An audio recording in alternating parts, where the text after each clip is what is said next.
ஒரு கிராமத்தில் ஒரு பசுமையான வயல் இருந்தது. அங்கே ஒரு எறும்பும் ஒரு வெட்டுக்கிளியும் வாழ்ந்து வந்தன. ஒரு கோடைக்கால நாளில் வெட்டுக்கிளி மிகவும் மகிழ்ச்சியாக சத்தமிட்டு மனம் போல பாடிக்கொண்டிருந்தது. எறும்பானது மிகுந்த முயற்சியுடன் ஒரு சோளமணியை தன் கூட்டுக்கு எடுத்துச் செல்ல முயன்று கொண்டிருந்தது.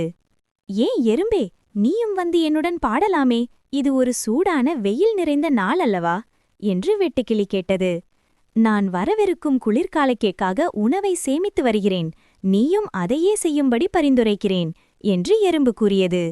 எதிர்காலத்தில் வரப்போகும் குளிர்காலத்தைப் பற்றி ஏன் கவலைப்பட வேண்டும், இப்போது நம்மிடம் நிறைய உணவு இருக்கிறதே என்று எறும்பை பார்த்து சிரித்துக்கொண்டே வெட்டுக்கிளி பதிலளித்தது. ஆனால் எறும்பு வெட்டுக்கிளியின் பேச்சை கேட்காமல் தன் வேலையை தொடர்ந்தபடி தன் வழியில் சென்றது. சில வாரங்களுக்குப் பிறகு கடுமையான பனியுடன் குளிர்காலம் வந்தது. வயல் முழுவதும் பனியால் மூடப்பட்டிருந்தது. வெட்டுக்கிளியால் எந்த பசுமையான புல்லையும் பார்க்க முடியவில்லை. அது பசியால் சாகும் நிலைக்கு தள்ளப்பட்டது.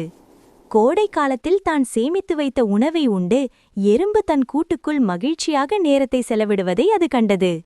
அப்போதுதான் வெட்டுக்கிளிக்கு இன்று கடினமாக உழைத்து நாளைக்காக எதையாவது சேமிக்க வேண்டும் என்ற உண்மை புரிந்தது.